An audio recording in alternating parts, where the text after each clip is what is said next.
this is what was in Solomon's temple. We see in the Holy of Holies the mercy seat on top of the Ark of the Covenant, the two cherubs, their wings stretched out, touching the walls, and over the mercy seat.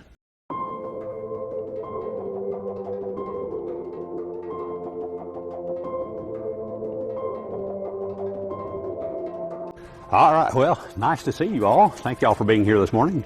Couple things. Got a question from the back from last week. Yes? So last week you talked about times and days, etc. You talked about the fact that the Jewish day started at sundown, but at the crucifixion and at the day of Pentecost, we read about the 3rd hour, 6th hour, 9th hour that started at 6 a.m. What's the catch there? So after you asked me that question last week, I said to myself, I need to put that chart in from week 1. So the answer is that's Roman time. Roman time started at daybreak, and their day was 12 hours. No matter how long the day was, it was 12 hours. So during the summer, their hour was 71 minutes. In the wintertime, their hour was 50 minutes. So it was divided into 12 equal chunks. Same thing for the night. In the wintertime, their hour was very long. If you had a nighttime watch as a Roman soldier, your hour was very long. Okay? So still 12 hours, but longer hours in winter, shorter in the summer for nighttime. Okay? So Roman hours started about daybreak and then ended about when Jewish day started, actually. Okay? So, all right. Well, that's confusing. That's confusing, yes. We had trouble with daylight savings time here. Yeah, that's true. So point number 2 I want to make is I had a really horrible time Monday night. Shelley took all the candies out of the box and put them separate in a little container, and I got one. Oh, no. Coconut. You coconut eaters failed me. Y'all are monsters. I'm not quite over that yet, and it's been almost a week. But the candy's all gone now, just to let y'all know, except for the taffy. There's taffy. I don't know where the taffy went. There's a taffy. Everybody grab some taffy, send it around the room, okay? It's still good. I've been eating on that a little bit. All right. So, we covered all the Jewish holidays last week. Now we're going to study the temple. Now, we've studied this already. If you were here in my class 11 months ago, we did the Sunday morning sermon, Sunday class, Sunday night thing. This is a Sunday night class thing when we cover the temple and the Temple Mount. Everybody remembers every detail from that talk from 11 months ago, right? Raise your hand if you... Good. We got one person who remembers every single detail, so you may go.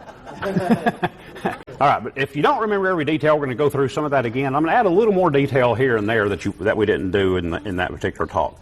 Okay, when we did that talk, part of that series of talks, we talked about Jerusalem, how Jerusalem was built on a series of hills and valleys. We talked about the main hills to the east, Mount Scopus, Mount Olivet, or the Mount of Olives, and the Mount of Corruption. Okay, we talked about the valleys, the Hinnom Valley, how it wrapped around kind of the southern end of the city of David. The Central Valley, the Tyropian Valley, went kind of down that little ridge down the middle. Okay, and the Kidron Valley between the Mount of Olives and the Temple Mount. Okay, and then these mountains of Jerusalem itself, the old Mount Zion, the new Mount Zion, the hill of Antonia fortress. Okay, Mount Moriah. Mount Moriah is the one we're interested in today. That's where the Temple Mount was and is, and that's where the temple was and is not. That's where the Dome of the Rock is today. Okay, there's not a Jewish temple. I think there might be a little misconception among people that if you look at the Dome of the Rock, some people might think, well, that's the Jewish temple. Well, it's not. It's a Muslim institution. It's a Muslim institution you cannot go into. Shelley and I tried, and they would not let us go in there. Little guy in a folding chair sitting out there, that was his whole duty, is to keep people like us out. And he did a good job. No enter. Okay. So those are the mountains. The one we're interested in, Mount Moriah. Now, there were 3 temple mounts, 3 temples. They were mutually exclusive. The only temple that stood on all 3 temple mounts was Zerubbabel's temple.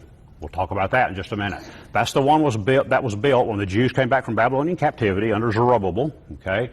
When it was built, it lasted all the way through the Intertestament period up until right at the beginning of the New Testament when Herod greatly enhanced that temple. We'll talk about that in just a minute. We'll also talk about 7 fortresses of the Temple Mount. We're not going to talk a lot of detail about them, but as you read the Bible, you come across terms like the Tower of Hananel and the Tower of the 100 or the Ptolemaic Akra you'll read in the Intertestament works, or the Seleucid Akra, Hasmonean Barris, those kinds of things.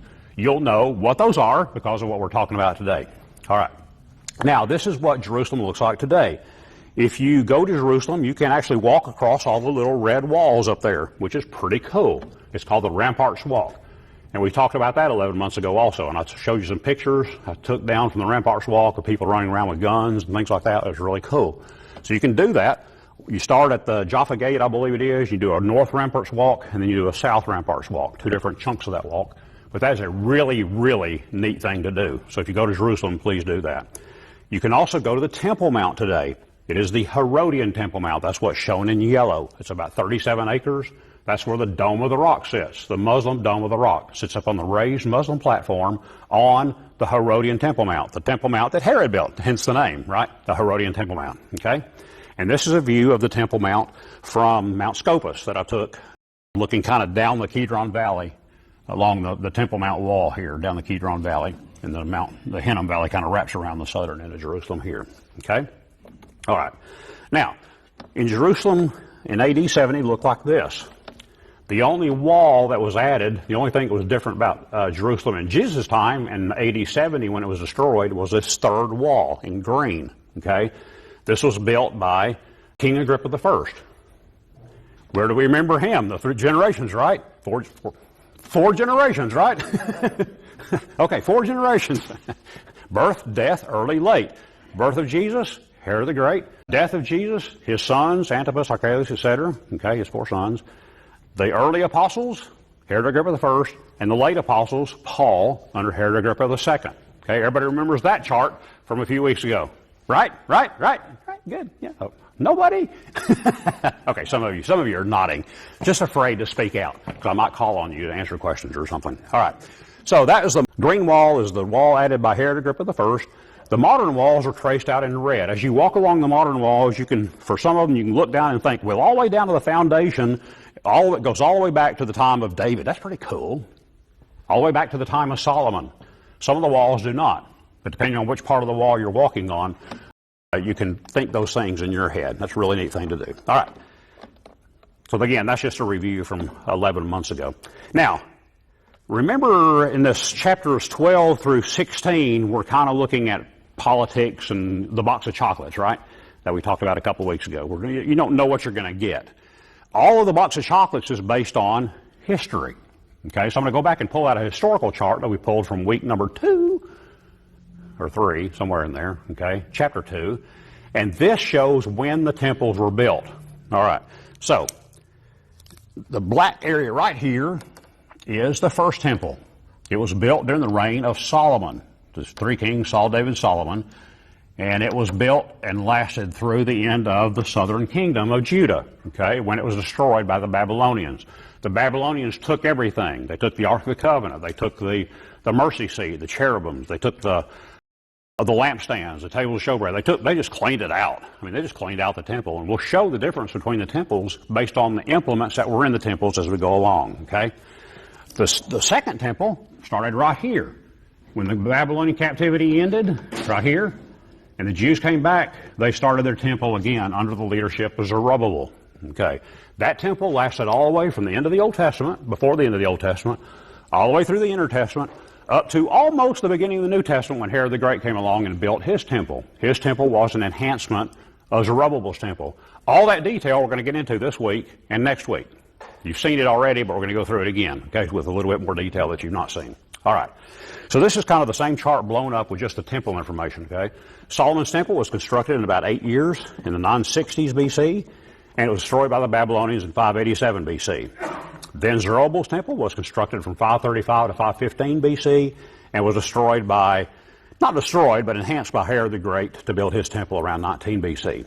During the meantime, that temple, Zerubbabel's temple, was desecrated by Antiochus Epiphanes, remember that story, and the Syrians, the Seleucids, and then it was cleansed in 164 BC by the Maccabees. Okay, we all remember that history. Now we're just talking about the other stuff that goes along with the history. Herod's temple came along and subsumed Zerubbabel's temple. So Herod's temple kind of took what was there and then made it way, way bigger, better, huger. Okay, this was only in service, fully in service for just a few years. From AD 64 to AD 70, the Romans came along and destroyed it. So you had to look quick if you were going to go see the Jewish temple. It wasn't around very long. The full up thing was not around very long. As far as the structures and the magnificence of the Temple Mount, I can just imagine the royal stowe over here as you go up there, and the Solomon's porch and the temple and its grandeur and all this stuff up there on the Temple Mount. That was all destroyed by the Romans in AD 70. Very sad. All right. Now, let's step through the order of worship where Jews worshipped, okay? And let's specifically talk about the Temple Mount, where the Dome of the Rock currently sits today is just the very top of Mount Moriah. I've got a picture of that in a minute. It's just a big rock. Hence the name Dome of the Rock, the Muslim Dome of the Rock. It's a dome that covers the rock of Moriah, the top of the mountain, okay? So it's believed that Abraham tried to offer, or almost offered, Isaac around 1872 BC on this spot on the Temple Mount, where the Temple Mount is, okay? Muslims believe that he almost sacrificed Ishmael here, okay? That is one difference between us and Muslims on our beliefs on that. The tabernacle was used as the worship place of the Jews from about 1491 to 957 BC when Solomon's temple was built. It's not on the Temple Mount, but it's a portal place of worship from the time, as mentioned, 1491 to 957. And it appears that the tabernacle was incorporated into, or perhaps stored in, Solomon's temple. Okay, we read about that in 2 Chronicles. Now, if you want to see a model of the tabernacle, there's one back there, thanks to Craig and family. So on that very back table behind Craig, there's a model of the tabernacle. So go see that after class. We'll leave it up as long as anyone wants to see it. And there's also a temple model of Herod's temple back there that I built. That's actually in the book. Okay, so go see those after class. They're kind of neat to look at. Next up, Solomon's temple, built in 967 to 960 and was destroyed in 587 BC. We know that King David bought the threshing floor for 50 shekels of silver, I believe it was, and then he bought the whole mountain for 600 shekels of gold. Okay, this is Mount Moriah, and then that's where the temple was built, Solomon's temple. Various synagogues, after the temple was destroyed, the Jews were carried off to Babylonian captivity. That's when the synagogues arose. We will talk some more detail about that probably next week. Where do the synagogues come from? All the details about the synagogues, why the Jews had to have them. The basic reason the Jews had to have them was because they had no more temple. The temple was destroyed in the Old Testament. All right, so next up, part 2 of the Jewish worship, Zerubbabel's temple, the second temple.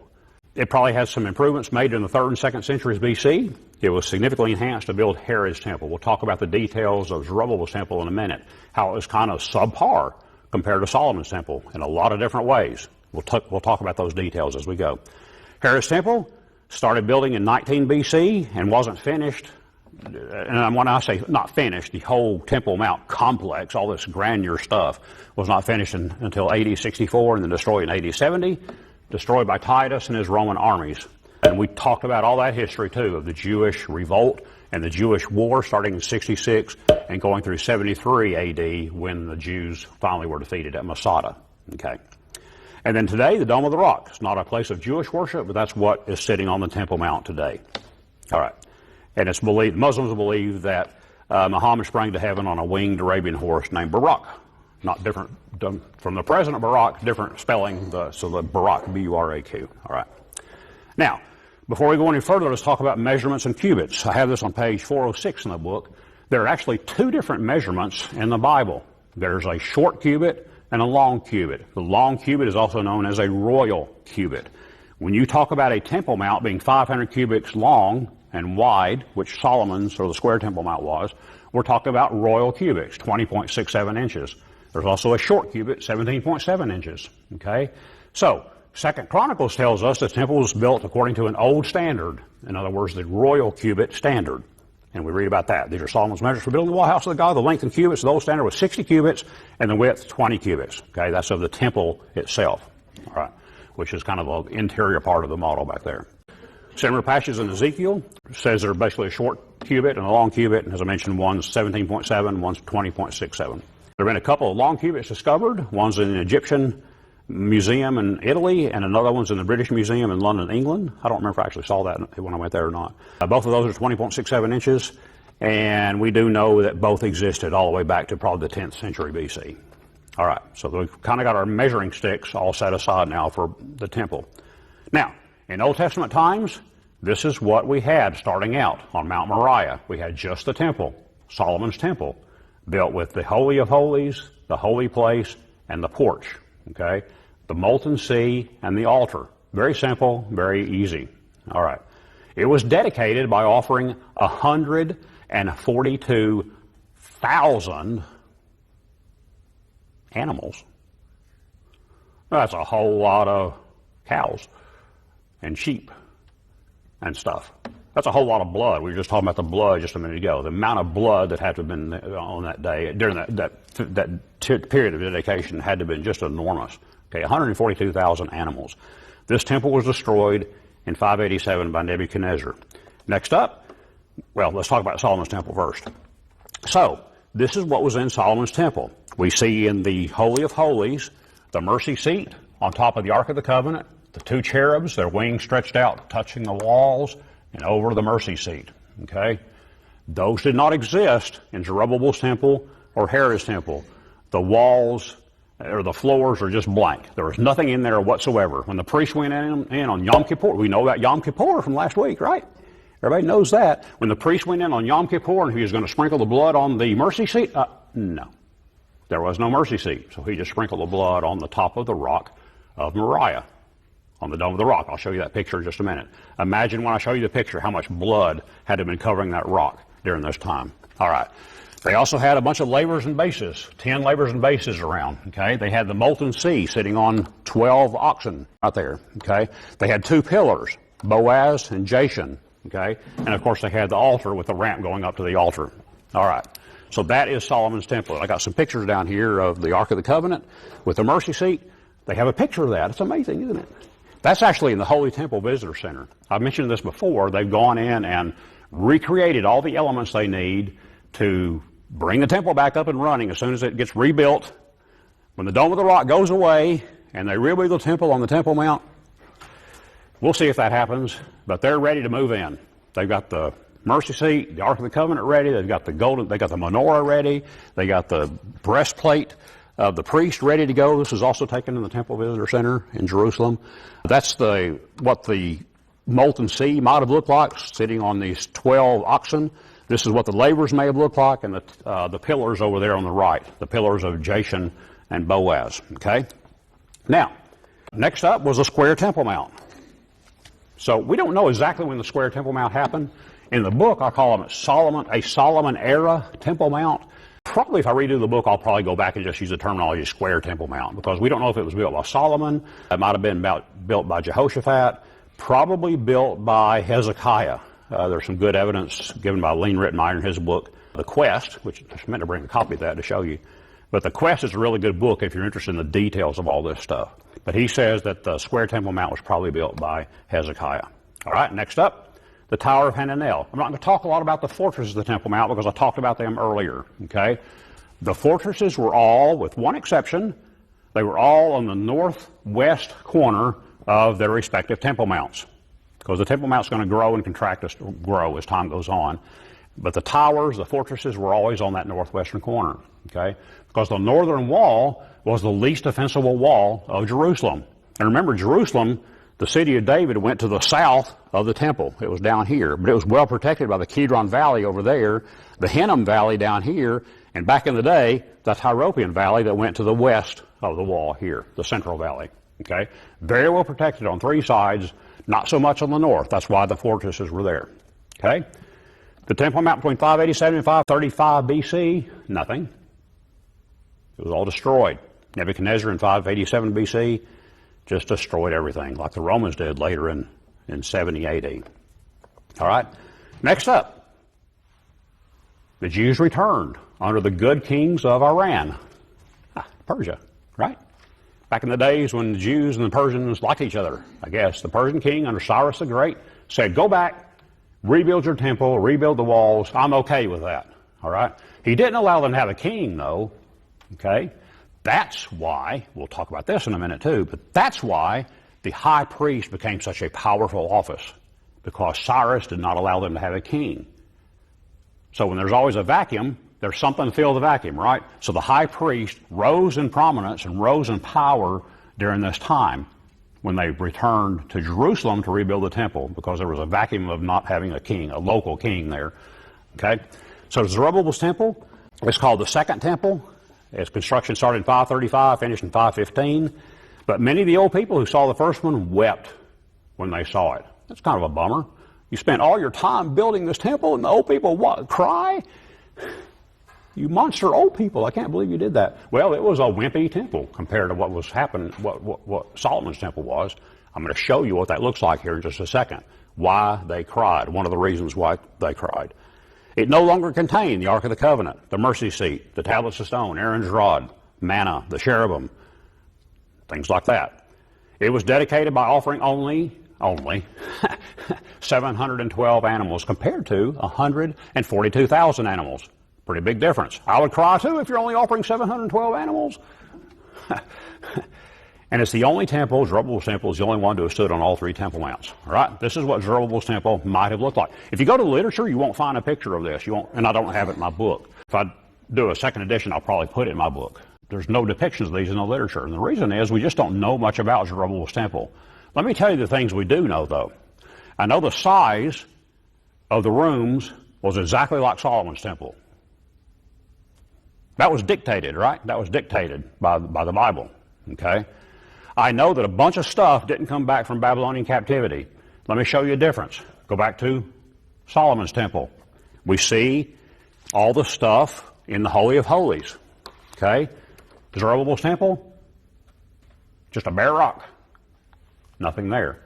Solomon's temple, we see all the lavers and bases. Nothing there in Zerubbabel's temple. We see the molten sea. The molten sea was replaced by just a simple laver, probably maybe the size of one of these lavers and bases here. Okay, the altar was still there. Okay, and the ramp was probably still there. Notice the lampsticks. Back to Solomon's temple. These lampsticks. If you zoomed in on that, I'm always a detail kind of guy. Okay, if you zoom in on this, you'll see these are little 7 circles, 7 golden circles, which are the 7 branched menorahs. There were 10 of those in Solomon's temple. There was 1 in Zerubbabel's temple, the menorah. This menorah was the one that was taken off by the Romans in AD 70. Remember the frieze in the Arch of Titus in Rome? It shows a picture of the Roman soldiers carrying the 7-branched menorah out. That's the one they carried out. I don't know where this was, actually, where it was situated in the temple, in the holy place. But there was just 1 menorah there in the temple. That's another difference. Okay, Solomon's temple. The pillars were no longer there. Jachin and Boaz were no longer there. Let me go back. They're gone. Right here at the entrance to the temple. Okay? All right. So, if you were an old person and you'd seen this, and now you're looking at this, that might make you cry as well. Okay? Here's the animals that were sacrificed. As I mentioned, 142,000 during the dedication of Solomon's, 712 at Zerubbabel's, and 300 at the dedication of Herod's temple. All right. Now, more fortresses. The Tower of Hananel, the Tower of the 100. We read about those in Nehemiah, throughout the book of Nehemiah. So now we're coming up on the very end of the historical part of the Old Testament under Nehemiah, okay, when he returned to build the walls of Jerusalem. All right. Now, in Intertestament times, the fortresses got renamed. Basically, these are all just renames, all these fortresses. They're always on the same corner of the Temple Mount, but it depends on who's in charge. Remember, the Ptolemies controlled Israel for a while, Judea for a while, okay?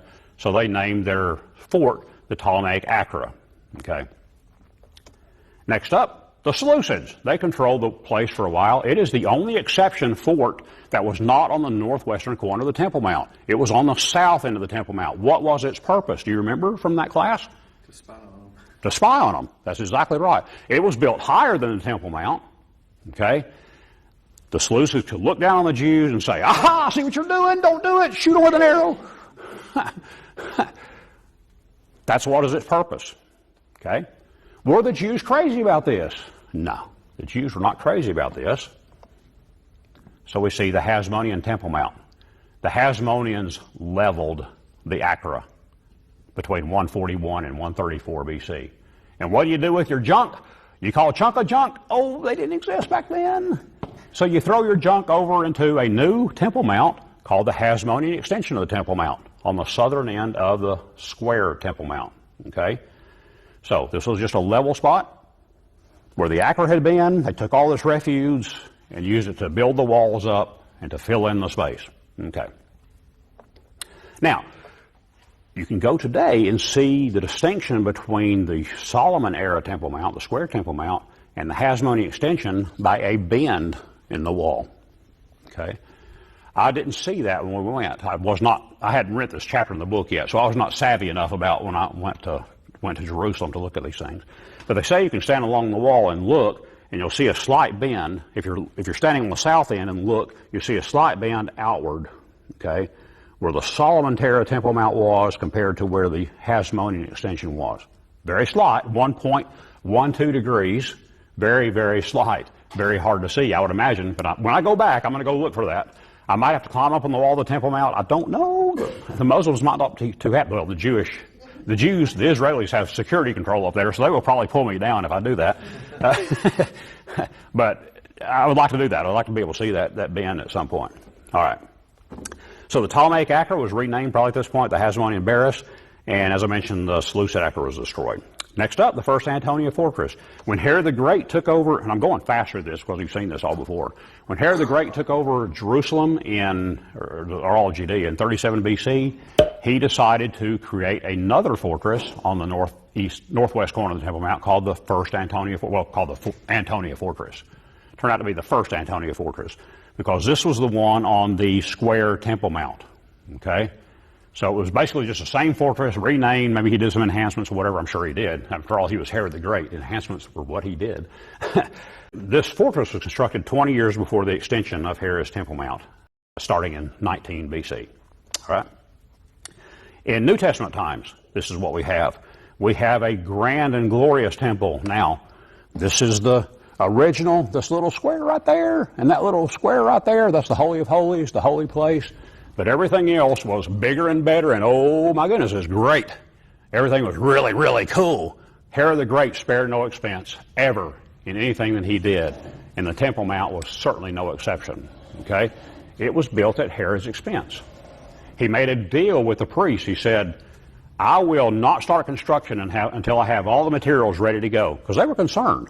They were concerned that he was going to destroy Zerubbabel's temple, and then, oh, by the way, I can't get around to it. I'm off killing people. I have to kill my wife. I have to kill this person. I'm doing stuff. Don't you know? I'm busy. Busy. Okay? And he might not get around to building the temple. So he made a deal with him. He said, I will gather all the stuff and have it sitting up there ready to go. I will let all the priests train to be builders, okay? Because they're the ones that were allowed to be up there and roam around this real estate, right? Okay?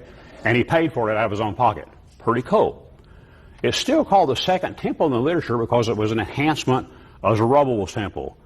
And one of the main reasons it's still called the Second Temple is because the sacrifices never stopped. They continued on as the temple was being built, as it was being enhanced. Okay? I think of it sometimes as the third temple, but it's really Temple 2++. Okay. All right. Here's Temple Mount.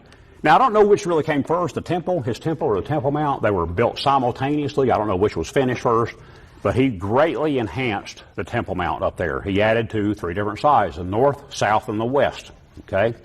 It was no longer square. It was an irregular trapezoid or a parallelogram. I don't know, something. It was irregular. That's all I know.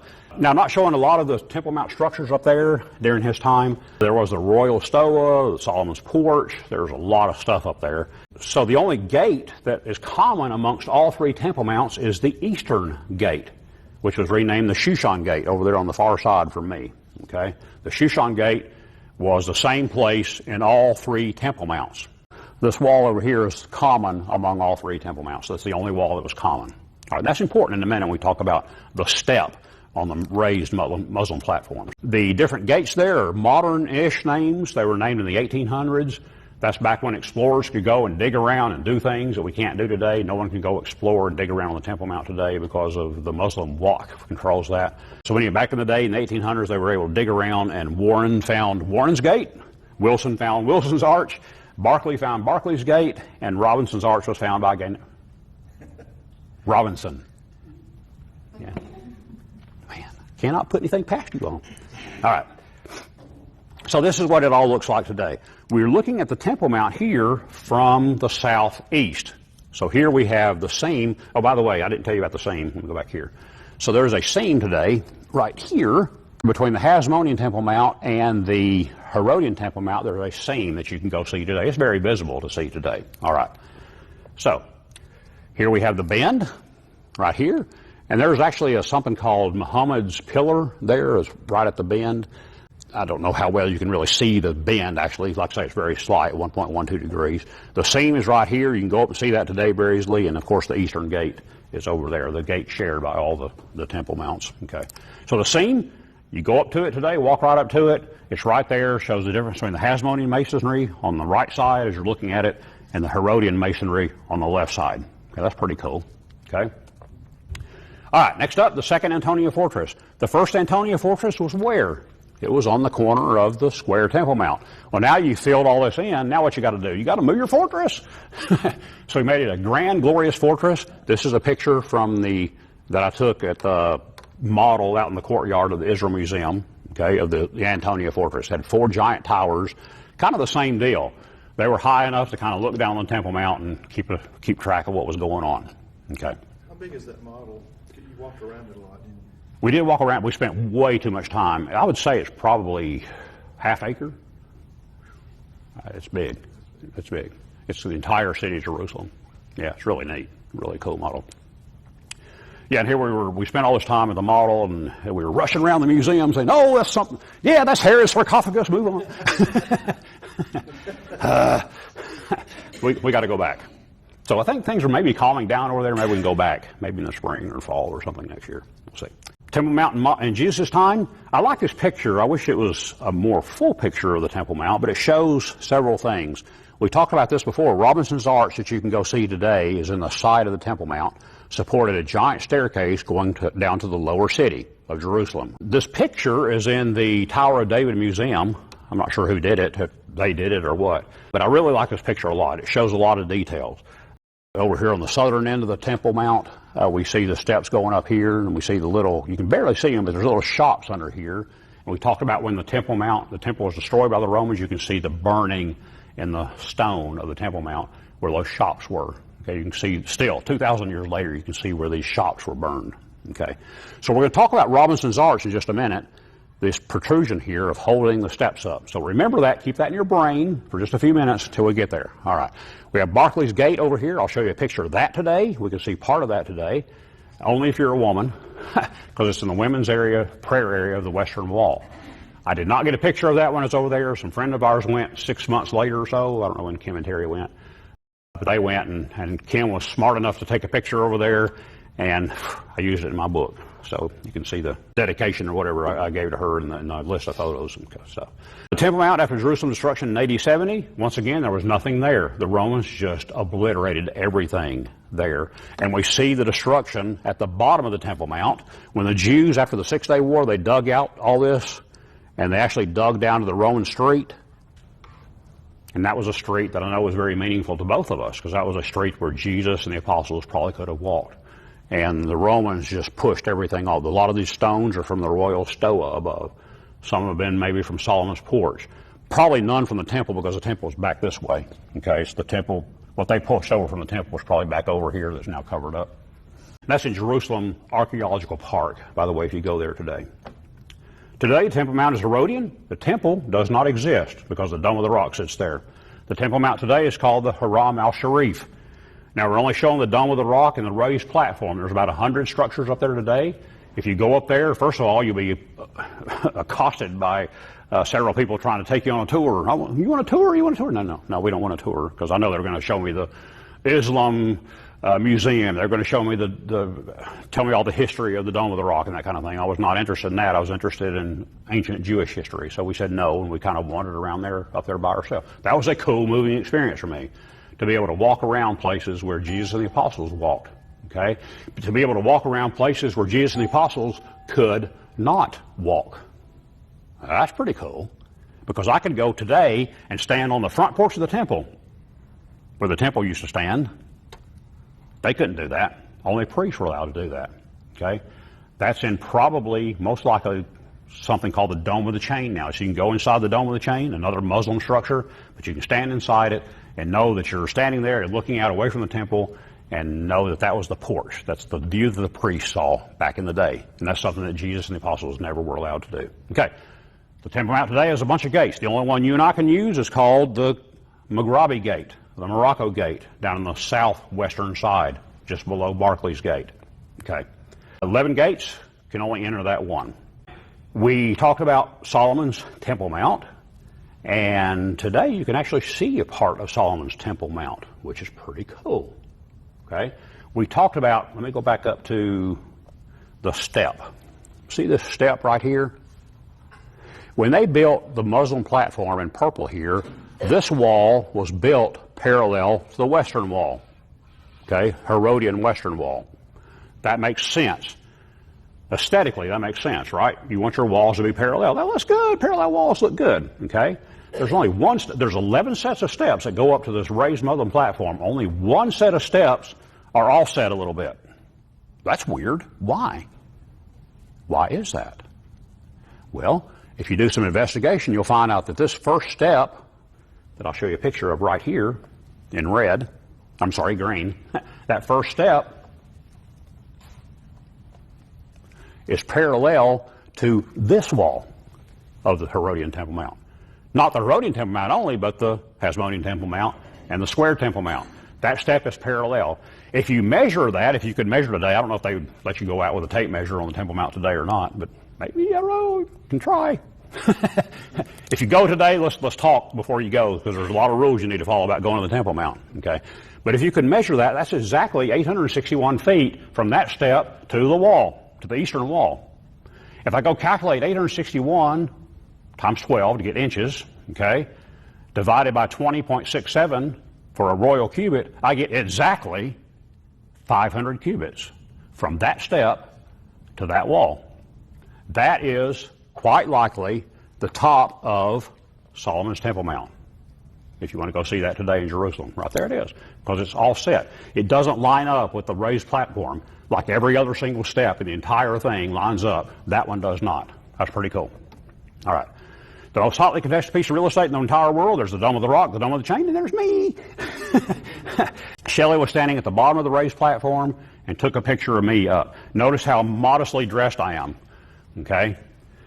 I might have been in shorts or something running around Israel and other places, but not on the Temple Mount. There's a certain set of rules you got to follow when you go up there. They will not let you up there. If you take a Bible up there, they will not let you up there. If you're not dressed very modestly, they will not let you up there. Shelley was dressed very modestly, covered head to toe. Okay? So, anyway, very hotly contested piece of real estate. So how did the Muslims get that real estate? There's a story there. So, when they controlled all of Jerusalem, or not all of Jerusalem, but most of Jerusalem, okay, prior to the 6-Day War, the Jews took back the Temple Mount and part of Jerusalem after the 6-Day War, okay? There are pictures of Moshe Dayan walking around the temple, you know, the guy with the patch, if y'all are more familiar with more modern Jewish history. One of the great generals of the Jews, the Israelis, was Moshe Dayan. And he and the paratroopers took back the Temple Mount in the 6-Day War, in 67, I guess it was, okay? So he's walking around on the Temple Mount. The Israelis decided that to keep things okay, that they would let the Temple Mount be under control of the Muslim Waqf, W-A-Q-F, okay? The Muslim Waqf controls everything civilly about the Temple Mount. The Israelis control everything security-wise on the Temple Mount. Okay, so if there's a security incident up there, and there are all the time, if a Jew tries to pray or something up there, there's going to be a security incident, so they'll drag them off the Temple Mount. The Jews will drag their own Jews off the Temple Mount if they're up there praying, because they don't want any trouble between the Muslims and the Jews, or Christians or whatever. Okay, if I took a Bible up there and I took it out and started reading the Bible or something, they would drag me off the Temple Mount quite likely. Okay, that's how it happened. So the Jews did overtake it, but they gave it back in 67. Yeah. There is, what's passing around is soil from the Temple Mount. That is from the Temple Mount Sifting Project. That soil that used to be on the Temple Mount, that got dumped into the Kidron Valley, and there's a reason for that. And then you can actually go online today and by giving a donation of $60, that little vial costs $60, you can get a chunk of soil from the Temple Mount via the Kidron Valley. You can also volunteer to go work in the Temple Mount Sifting Project. They will teach you how to sift, and you will maybe find coins or shards of pottery or signet rings. I mean, they found all kinds of things. They found tiles from the Herodian Temple, or at least the Temple Court, the Temple Mount. They found a lot of cool things up there that just regular old people can go and find if you want to go do that. I'm a little old for that. I don't know, maybe. Seems like a kind of a hot job. But if you're younger and or in better health than I am, I guess maybe go do that. Maybe your knees are better than mine are. I had like 29 charts left over from last week on the temple and the Temple Mount, and I decided to add a whole bunch more because that's what I do. So we'll see how far we get today. Week 2 of the temple and the Temple Mount. Okay, so we've talked about this already. The Temple Mount today looks like this. It's called the Haram al-Sharif, and that's what the Arabs call it, the Muslims call it. We're only showing just a couple of the main structures up there, the Dome of the Rock. We're showing the Muslim platform in purple there. There's a whole bunch of other structures up there, about 100 other structures, including the Islamic Museum, the mosque, the Al-Aqsa Mosque, the Dome of the Ascension, the Dome of the Chain, etc. Lots of stuff up there that you can go and see today. The Temple Mount is only open for very short amounts of time. It opens at, what I recall, from 7 in the morning until 10:30 or something, like on Tuesdays and Thursdays or something. And then maybe he opens a short time in the afternoons. So if you're a Muslim, though, the Temple Mount's just open all the time. Go have fun. But if you're not a Muslim, then you have to kind of really schedule around to go see the Temple Mount. Now, the center of the Dome of the Rock likely sits on the center of the Holy of Holies, where it sat millennia ago. 11 gates in the Mount. We talked about this. Mughrabi Gate is the only one that you can use down here on the lower end. A little pointer thing here. Mughrabi Gate right here beside Barclay's Gate. They're different. Mughrabi Gate, you take a big wooden ramp up and go in the gate for non-Muslims. The modern day gates are shown in blue. And notice the step here. We talked about this last week. The step right here that lines up with the far side of the Temple Mount, lines up with the eastern wall of the Temple Mount, exactly 500 cubits away.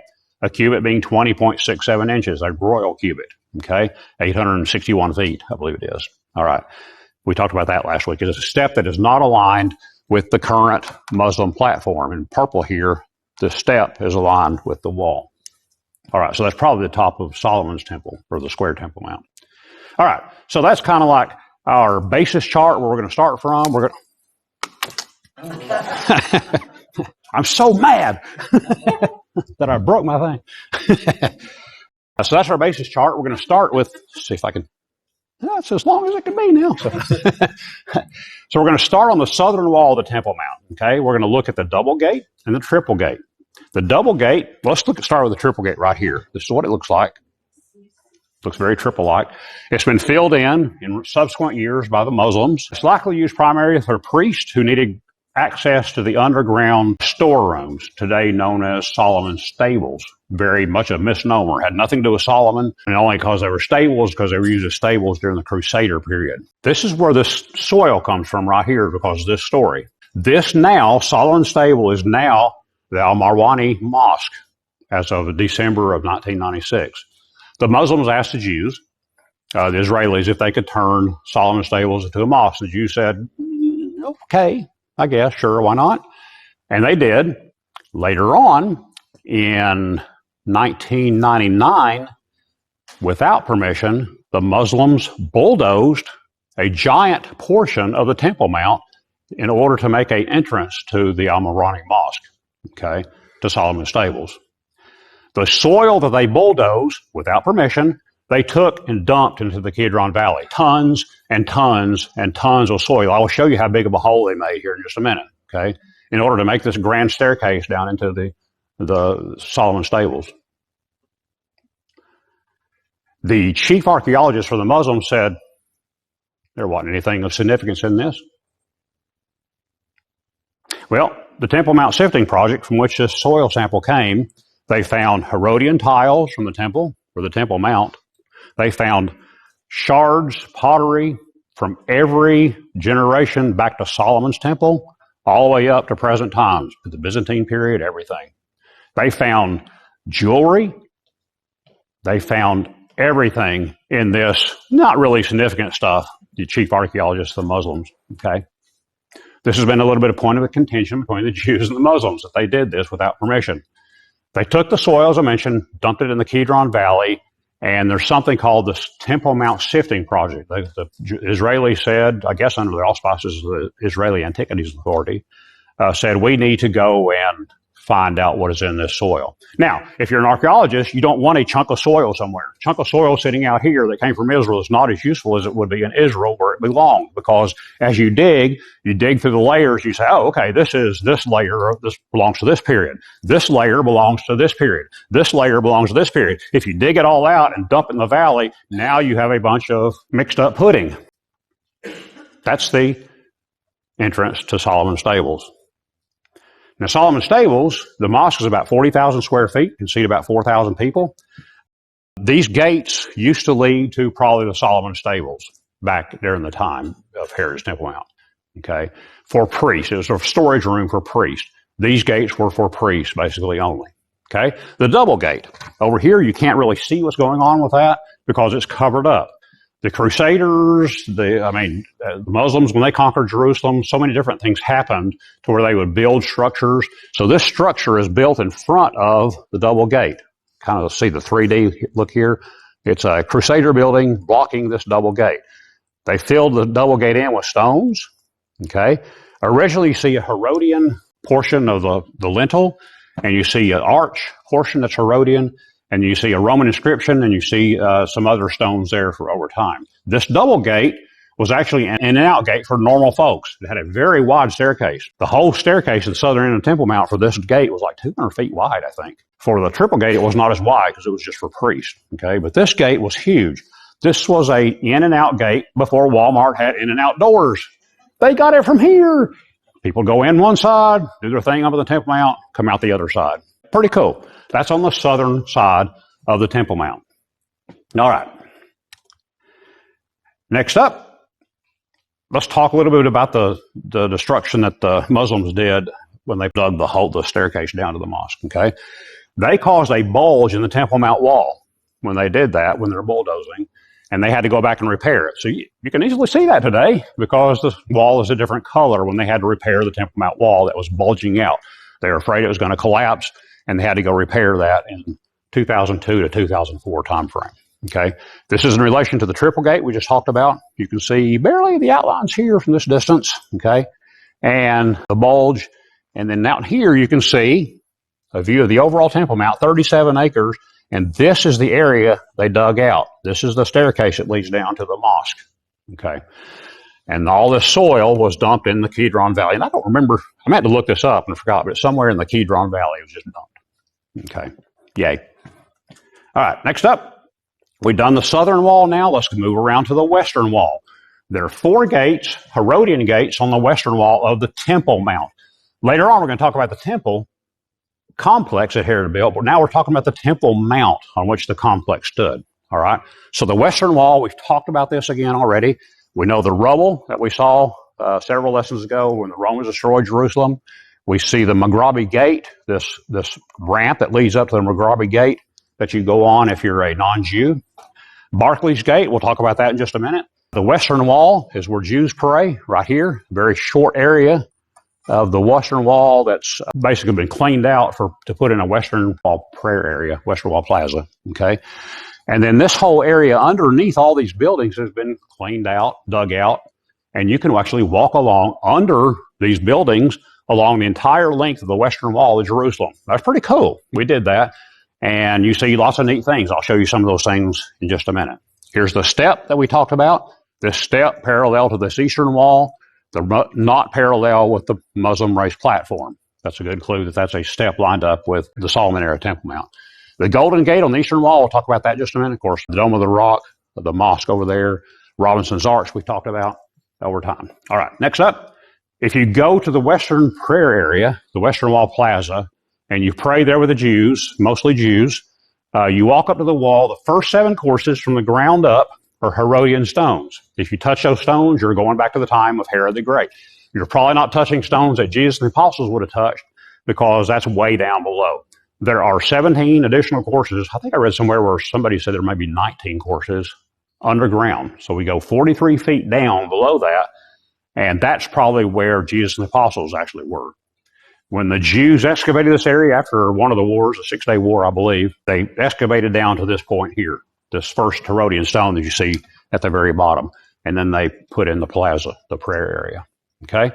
So all the stones above row number 7 are later on, 600s, 700s AD, the 1200s AD. Some were added probably yesterday. I don't know. Who knows at the very top. All right. The Western Wall. Now we talked about the Western Wall tunnel. This is the biggest stone in the Western Wall tunnel, a very giant stone, 44 feet long, 10 feet high, 6 to 8 feet deep. That's a chunky, heavy stone. How did they get it there? That's for another lesson that we don't have time to talk about. I don't know the answer to that, actually. A couple of other things on the Western Wall. Robinson's Arch, we talked about that. That supported that giant staircase that came down to the lower city. Remember that from last week? And that's Robinson's Arch right there. You can go stand below that today and take a picture of it like I did right there. We have Wilson's Arch. If we're looking at the prairie area, this is the Western Wall of the prairie area. This is the Western Wall Plaza. Okay. This is Wilson's Arch. That supported a giant bridge that led from the upper city up to the Temple Mount. That's the bridge that the high priests used, the rich people, to go onto the Temple Mount. The giant steps over Robinson's Arch went down to the lower city, probably the lower class people, okay, the poor people that use those steps. The rich people used the bridge over Wilson's Arch. Wilson's Arch today is, if I could jump high enough, I could probably touch it. It's about 20 feet tall, okay, right here. And actually, let me go to the next slide here. Back in the day, though, it was about 75 feet tall. Okay, during the time of Jesus. So this arch supported, that arch right there, supported this bridge that went down to the upper city. All right. This is it today. That was it back then. This is it in the prayer area, and this is it inside. The arch itself is not Herodian. It was built later in time, but the arch sits on Herodian foundations. Okay, so you can go see that. You can walk inside. The Jews are very permissive, let you do a lot of different things there. You can walk inside that under that arch and go see all the neat things in there. Pretty cool. Pretty cool. All right, next up, Barclay's Gate.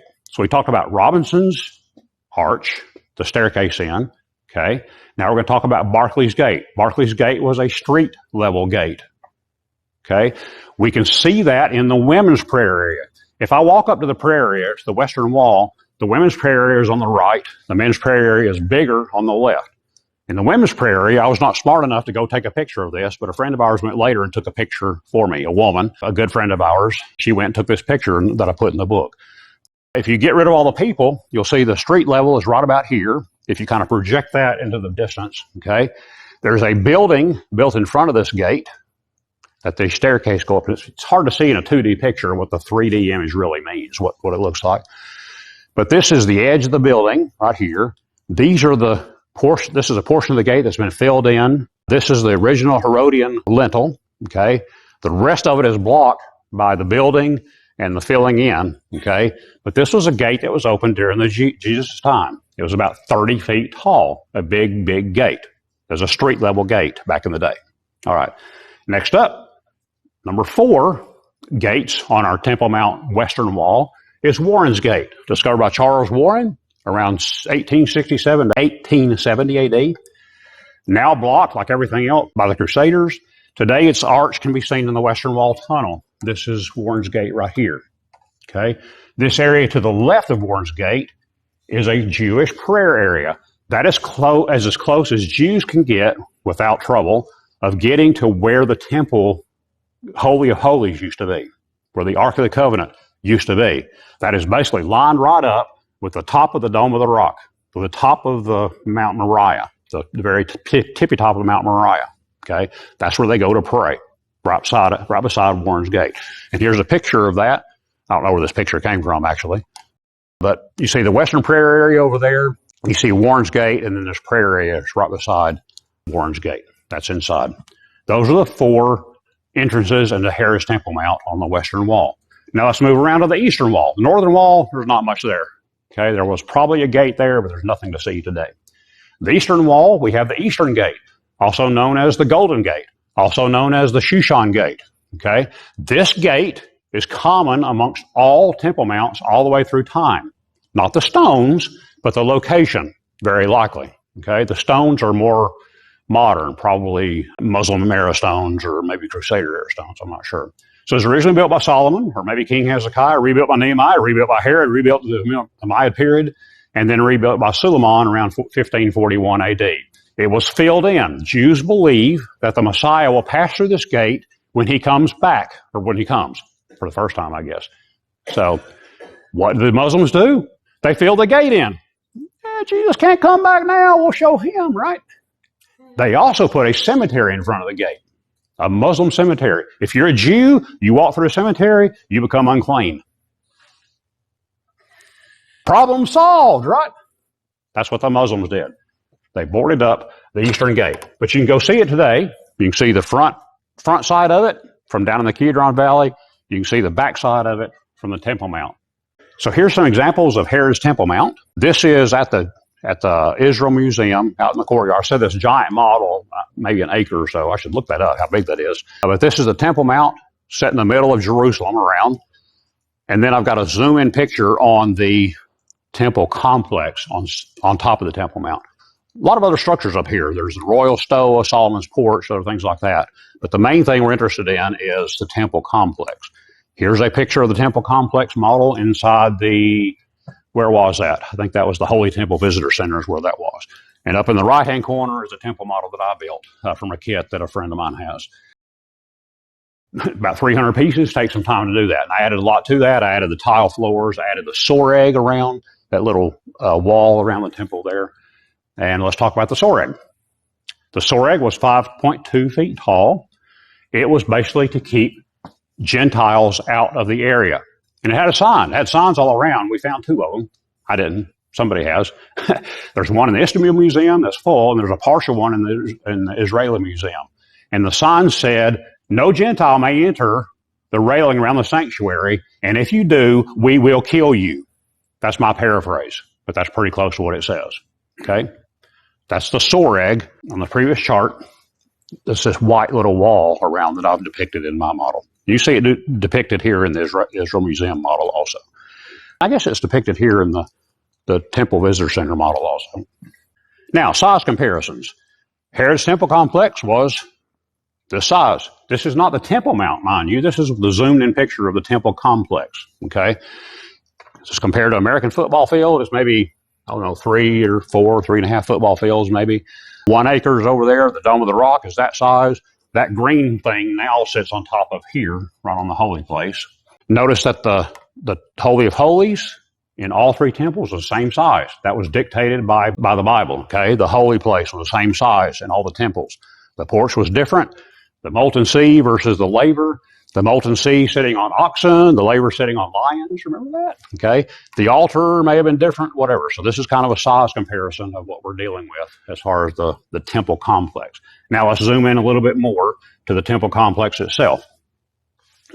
This is my depiction this is what I drew for my book. If you go to the internet, and if you look at the literature, you'll see lots and lots of different depictions of where things are because we just don't know. The thing we do know is the size of the Holy of Holies, the size of the holy place, and we actually know all this stuff out here, a lot of this stuff inside here, but a lot of this stuff particularly because the Mishnah states that very explicitly, okay?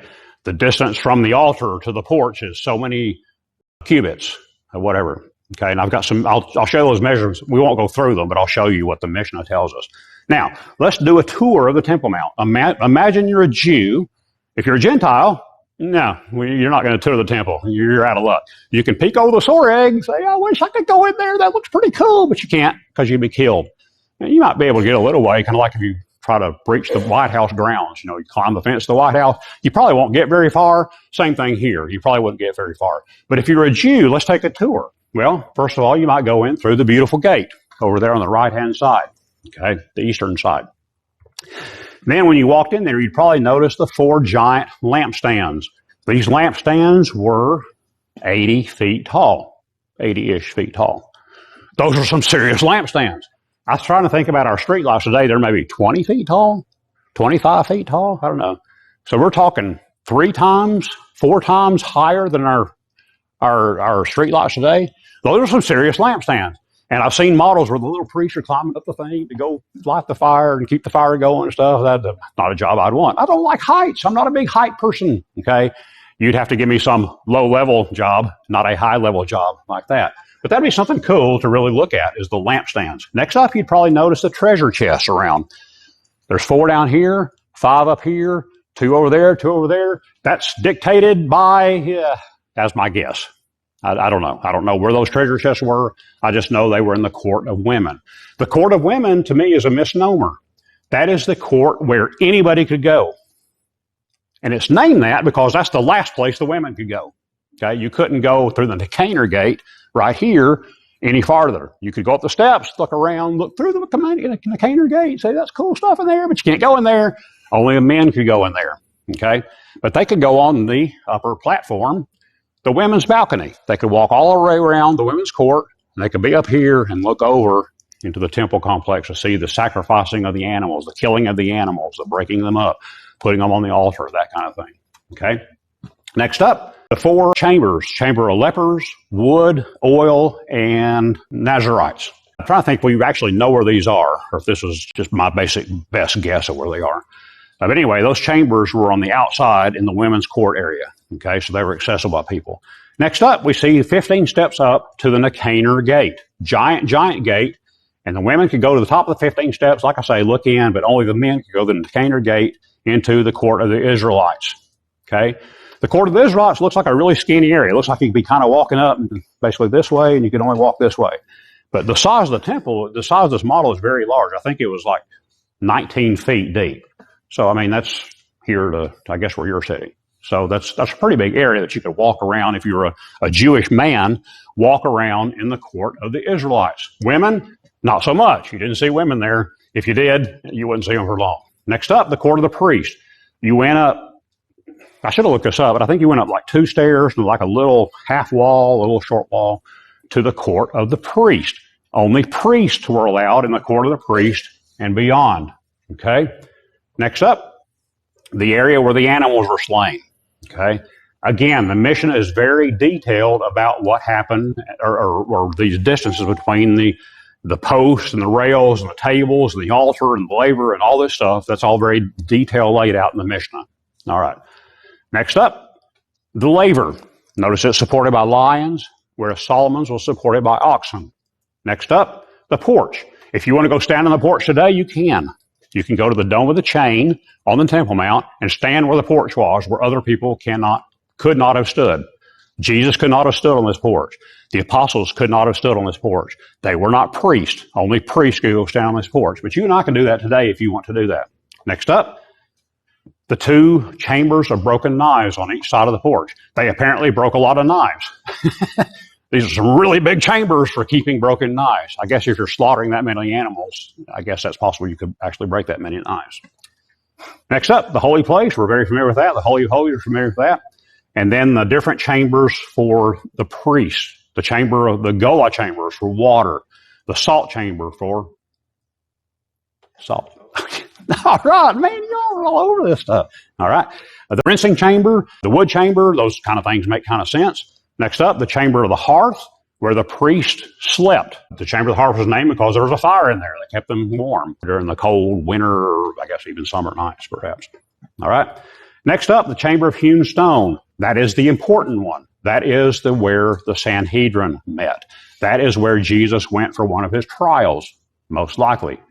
If we had time, we would talk about Jesus' trials, because we kind of built all the foundation for Jesus' trials, where they took place, when they took place, all that kind of stuff. We won't have time this week, but in 2 weeks, I'll try to cover that.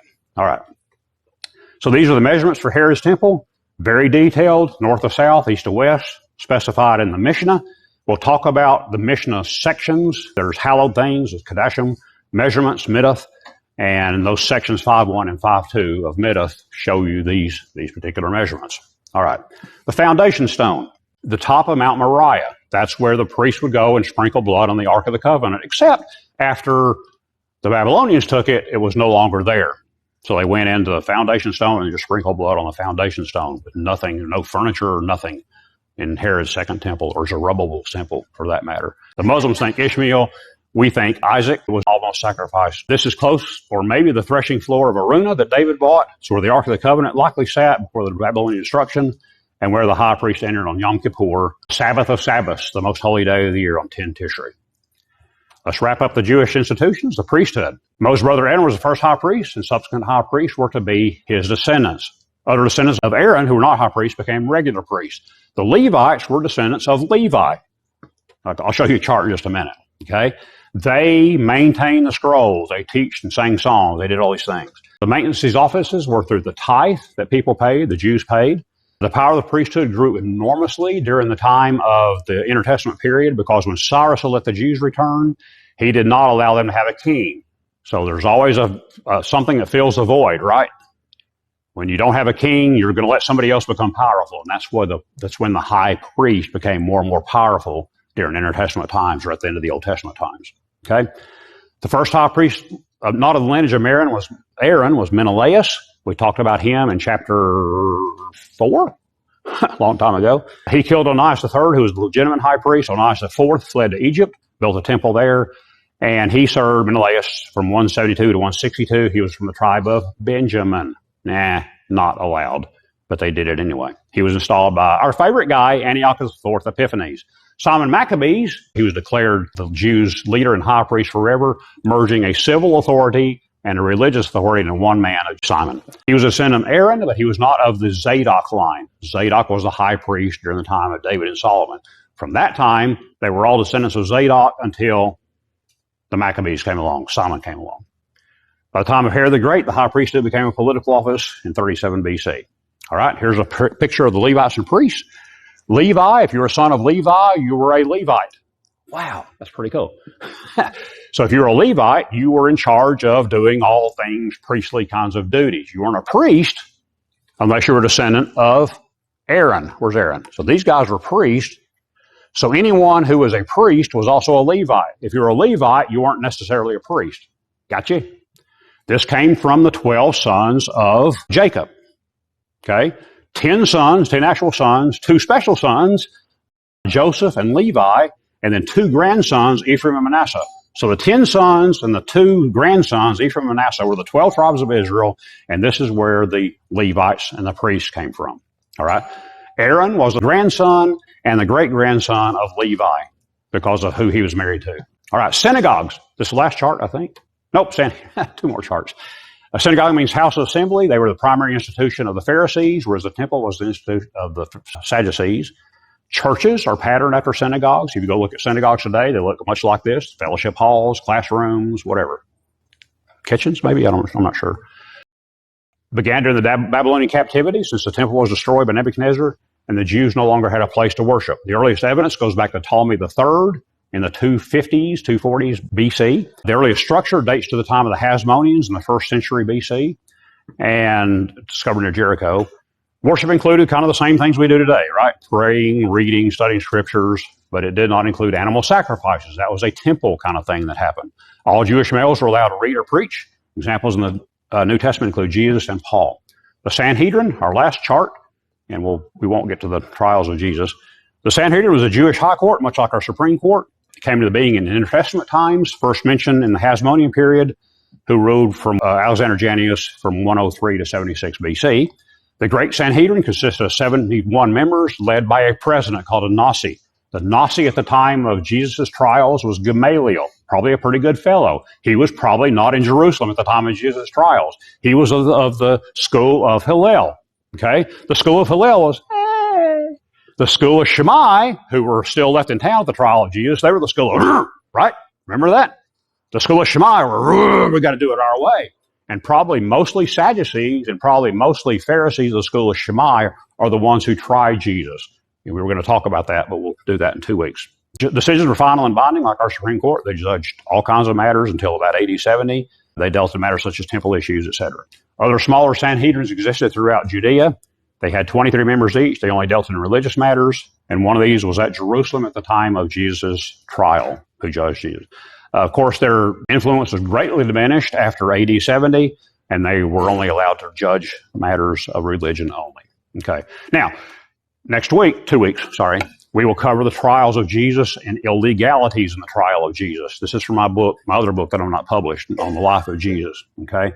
And what I put this here because we've covered all the basics for what you really need to understand the bigger picture before you look at these things. Okay. Where things were in Jerusalem.